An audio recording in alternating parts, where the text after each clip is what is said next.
Kita bahas reissue Bumblebee. Karena saking larisnya dan banyak yang nggak kebagian Bumblebee TLK 2 tahun lalu, TreeZero kembali merilis atau reissue Bumblebee seri ini. Apa aja bedanya dari rilisan pertama? Yuk, bahas. Ya, di depan gue sekarang udah ada nih unit Bumblebee dari filmnya Transformers The Last Knight. Untuk boxnya kayak gini dan kita keluarin dulu semua isinya. Ngomongin soal reissue, simpel aja. TreeZero ngerilis ulang figur-figur yang mungkin paling laku dan udah jarang di pasaran. Ya kalaupun ada, harganya tuh udah gila-gilaan gitu. Dan nggak cuma Bumblebee yang dapat reissue. Ada Optimus dari ROTF, Soundwave dan Bumblebee dari Bumblebee Movie juga dapat reissue-nya. Dan juga yang sebenarnya ini bukan reissue, tapi ya gue anggap sama aja lah ya. Yaitu Optimus dari film Bumblebee, cuma yang sekarang dirilis versi Cybertron mode-nya. Ya sebelumnya cuma ada di versi premium dan ya nggak ada bedanya juga sama yang Earth gitu. Ada tapi tipis banget. Dan versi ini juga ada dua tipe. Regular yang biasa aja dan yang special edition yang dikasih holo-holo di tangan itu yang kayak lagi scanning bumi. Ya gitu lah. Ya, emang dasar kalah-kalahan aja lah.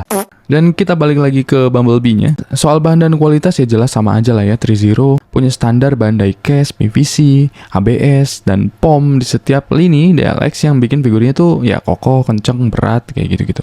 Weathering Sonos ini buat nampilin kesan realistis dan ya kelengkapan aksesoris pendukung macam cannon, topeng tempur, dan juga beberapa set tangan yang dikasih juga. Untuk base-nya masih sama-sama semua lini DLX itu sama, jadi nggak ada bedanya satupun kecuali dari tulisan-tulisan nama-nama figurnya. Jadi tetap aja nggak bisa ditukar-tukar meskipun itu sama.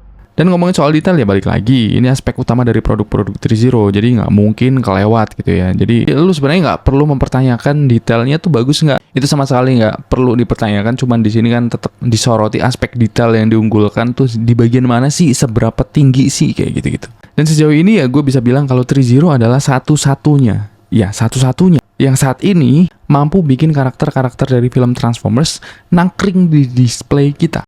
Secara looknya tuh sama gitu ya, nawarin estetik gitu dan konsisten.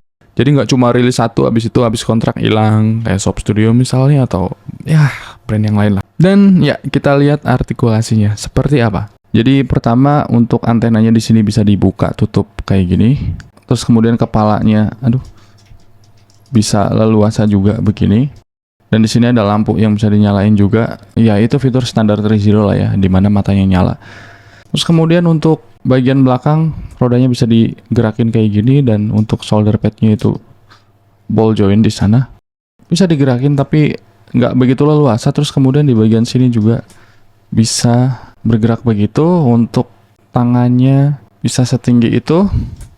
Ini nggak bisa muter karena nyangkut di bagian belakang sini. Dan butterfly joint. Kemudian untuk bicepnya, untuk sikunya ini cukup dalam. Dan untuk armor di tangan ini bisa digerak-gerakin dan ini mungkin bisa lebih panjang ya. Ya kayak gitulah. Terus kemudian di tangannya biasa ball joint standar TreeZero dan tidak ada artikulasinya di jari, standarnya DLX. Terus kemudian di bagian pundak depan ini bisa digerak-gerakin kayak gini. Dan untuk torsonya bisa miring-miring, bisa dongak sedikit, dan untuk nunduknya segitu ya seperti biasa lah, bakal nge-expose bagian belakang begitu. Kemudian untuk sayapnya di sini tuh bisa juga digerakin tapi ini range-nya terlalu kecil kalau menurut gue dan ini pakainya baut jadi agak susah dan gue agak takut-takut. Di sini pakainya baut ya, ada bautnya di situ kelihatan. Itu nilai minus kalau menurut gue, ada baut yang terlihat di situ. Kenapa nggak dibikin joint yang biasa aja?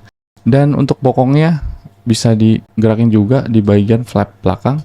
Di bagian depan ada juga. Di bagian kaki ini yang ya desainnya memang agak aneh. Terus kemudian ada juga untuk di bagian samping ini bolanya bisa dibuka kayak gini. Di belakang di sini pokoknya bisa dibuka untuk naruh dia ke stand base-nya normal. Nah, untuk kakinya sendiri itu bisa dia modelnya kayak gitu.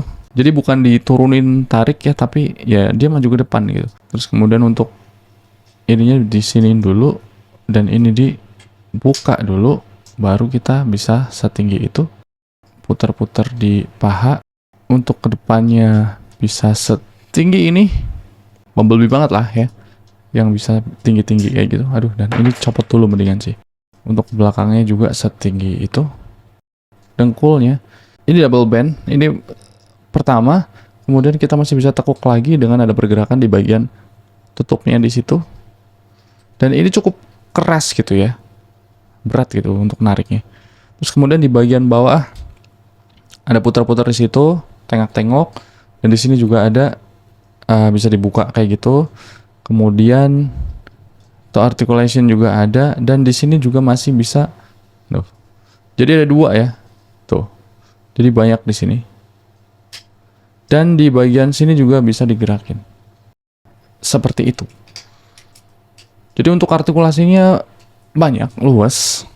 Flap yang ini kalau menurut gue cukup mengganggu ya desainnya. Dia modelnya kayak punya Iron Man yang bisa diturun, di extend kayak gitu. Cuman ya, ini sering copot sih. Ketika kita paksa gerakin tuh bisa copot. Tapi kan balik lagi ya, bahwa dia tuh keperluannya adalah untuk sebagai pajangan, ya kita nggak perlu banyak pose-posein juga, tinggal kita atur pose yang menurut kita tuh oke, ya udah taruh, stay selama mungkin kita mau, sudah.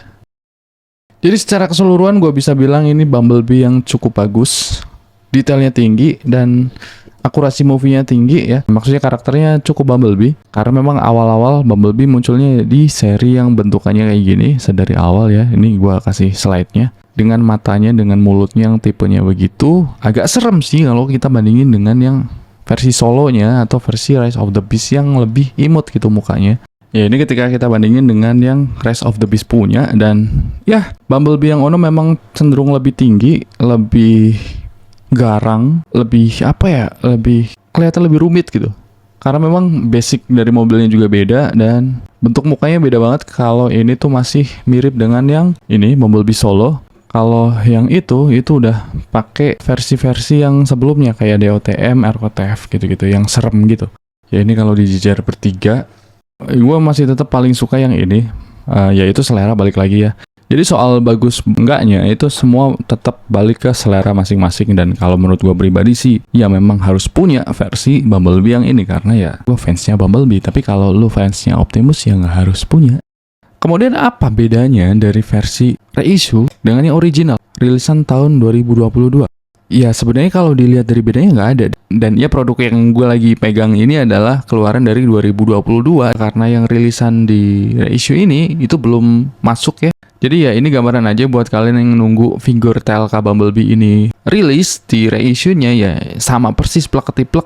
Kemungkinan besarnya begitu, bahkan sampai ke boxnya juga kemungkinan sama. Cuma yang beda adalah kode produknya. Kode produknya bakal beda, itu udah disesuaikan dengan tahun rilisnya kayak gitu-gitu. Cuman untuk sisanya ya semua kayaknya sama, nggak ada bedanya sama sekali. Dan 30 pun nggak mention ada perbedaan sama sekali di reissue-nya, karena memang ini untuk menyuplai ulang figur yang dianggap laris, dan ini bisa juga jadi langkah yang strategis buat si brand-brand ini buat ngatur ulang harga biar nggak yang kayak kemahalan lah, kayak gitu-gitu lah pokoknya. Dan biasanya memang ketika reissue turun, maka harga-harga yang tadinya melambung tinggi karena benar-benar langka itu bakal turun lagi.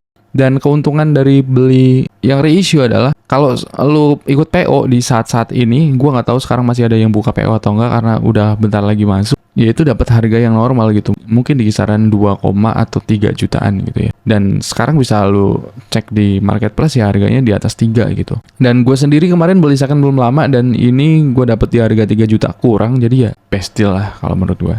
Dan ya nilai plus aja sih kalau menurut gue ketika gue ngambil yang bukan reissue-nya, apalagi reissue-nya itu tuh nggak ada perbaikan, jadi cuma rilisan ulang, nambahin stok gitu. Jadi ya menurut gue pribadi aja gitu ya, bahwa ketika kita ambil yang originalnya itu lebih dapet aja feel-nya, apalagi ini tuh figur yang udah lama dan sempat harganya naik. Tapi kalau yang reissue-nya biasanya tuh cuma kebagian harga turun. Tapi balik lagi ya, gue nggak sependapat dengan adanya teori yang mengatakan bahwa kita tuh bisa investasi di figur atau mainan atau apa segala macam lu nyebutnya. Gue kurang setuju karena terlalu gambling. Ya semua investasi bisa dianggap gambling ketika memang tidak ada analisa fundamental gitu lah apa segala macam. Cuman balik lagi kalau action figure tuh kalau menurut gue lebih difungsikan untuk menjaga nilai mungkin ya. Karena biar gimana pun juga produk-produk kayak gini tuh lebih cenderung mengalami depresiasi ketimbang kenaikan nilai gitu. Jarang-jarang banget, kecuali ya figur-figur tertentu yang memang benar-benar langka dan sentimen marketnya itu benar-benar gila gitu ya. Jadi udah itu aja bahasan kita mengenai Bumblebee TLK ini yang gue bisa bilang ya sama aja, dan bye.